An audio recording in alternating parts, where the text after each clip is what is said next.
Hey guys, Greg here. So as I mentioned in my last video, this week I was traveling with a friend and the whole week revolved around music. Now, I'm a huge fan of blues, rock, and folk, and lots of my favorite music is from the 60s, 70s era. So the Deep South, particularly Tennessee, Mississippi, Louisiana, is where the roots of lots of my favorite music originated over 100 years ago. So this part of the journey was really cool for me, seeing where it all really happened, and also seeing a lot of live music. We soaked up the music scene of Nashville, Memphis, and New Orleans and saw a whole lot of cool stuff along the way. Nashville, also known as Music City, is the center for country music in the US. Now, I'm not huge into country music, but wow, I have never in my life experienced a music scene like Nashville's. Broadway is packed with live music venues. All you really gotta do is walk down the street until you hear something you like, walk in, grab a drink, wait until you get bored, go to the next bar, repeat. In one night, we went to 6 or 7 music joints. It was insane. Now, some acts I definitely liked more than others, but it was really just amazing to be in a city with such an incredible music scene. The second night we were there, we decided to go out of our way to specifically see some blues. That's kind of my thing. I'm a huge blues guy. So we started off the night early with an acoustic set, and then we went to this blues bar a couple blocks from Broadway. It was awesome. We had a great night there.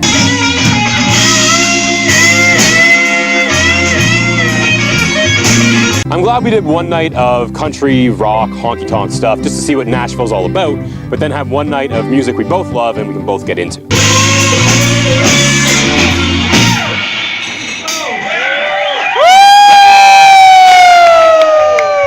Now, obviously, on the road to Memphis, I wanted to stop in Alabama just to cross it off the list. And as it so happens, possibly the most famous recording studio of 1960s, 70s rock and soul music is located in northern Alabama in a place called Shoals.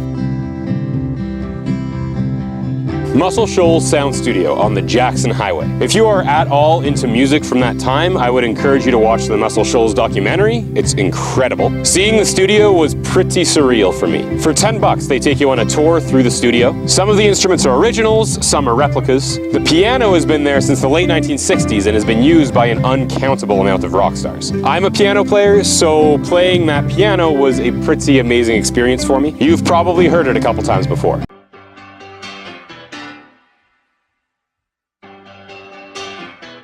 Our guide was telling us that a week before we took the tour, Steven Tyler was there to take the tour, and he sat down at the same piano and started playing Dream On. Another cool thing they had on display there was a receipt from one of the Rolling Stones recording sessions. It cost the Stones $1,009 to record Wild Horses. Pretty sure they made a profit on that one. They had a ton of cool stuff though, lots of history in that building. Next up, Memphis. Take another look at that picture. How many people are in that picture? That's what Memphis was like. Dead.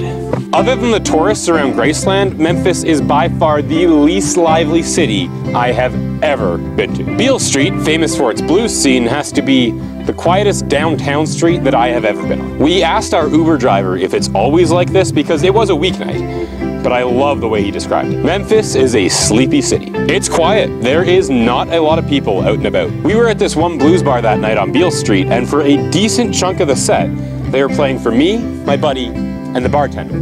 That was all the people in the bar. There were more people on stage than in the crowd, but it was exactly the kind of music that I wanted to hear in Memphis. Great blues.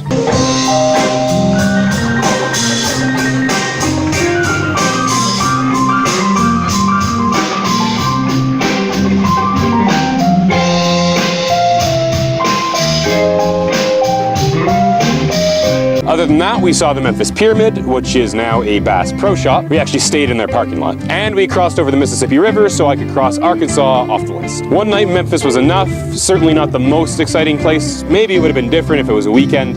From there, we began the trip to New Orleans. Highway 61, also known as the Blues Highway, runs right between the Mississippi River and the Yazoo River, also referred to as the Mississippi Delta, and is where the Delta Blues was born. There's a lot of blues trail markers along it, just talking about the history of the blues. We also went to Clarksdale, known as Ground Zero for the blues. It's where lots of Delta bluesmen lived and played in the early 1900s. They have the Delta Blues Museum there, as well as the crossroads where Robert Johnson allegedly sold his soul to the devil. We also stopped in Vicksburg, which is right on the Yazoo River, another famous blues highway town. We also stopped in Baton Rouge after crossing into Louisiana and saw some blues at a local music club. Again, great stuff.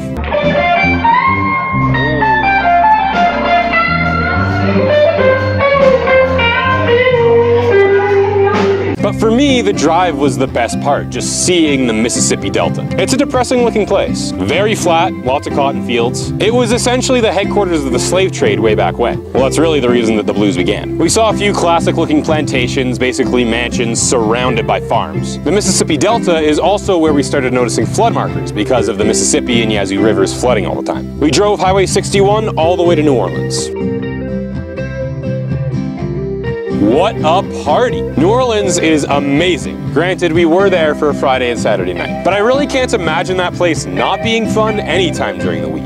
So there's Bourbon Street, that's the party street, and then there's Frenchman Street, which is the music street. Although there's a lot of music on Bourbon Street, and Frenchman Street is quite the party. Then there's Jackson Square and the view of the Mississippi, and it seems like every 10 steps there's another street performer. Whether it's a musician or a magician or some guy breakdancing, full brass sections putting on a show right in the middle of the street, it is constant entertainment everywhere you go in downtown New Orleans. So we went to, I don't know how many bars in New Orleans. Found some great jazz though.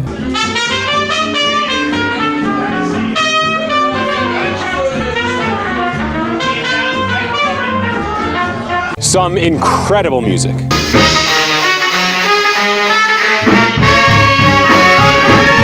And that's basically all we did. During the day, we walked around the French Market and just walked around the downtown area seeing a bunch of street performers. And then when nighttime came, we would go to Frenchman Street. Bourbon Street was just down the block though, and that was also a ton of fun. I love the way New Orleans is set up. Right next to the party, you got the Riverwalk. So it's easy to escape all the noise if you want to. I loved it. My favorite of the main 3 cities we went to this week. And that's about it this week. As I said, it was all about the music. So this weekend's in New Orleans. Thanks again for watching. Like, comment, subscribe, and as always, I will see you, same time, different place, next week.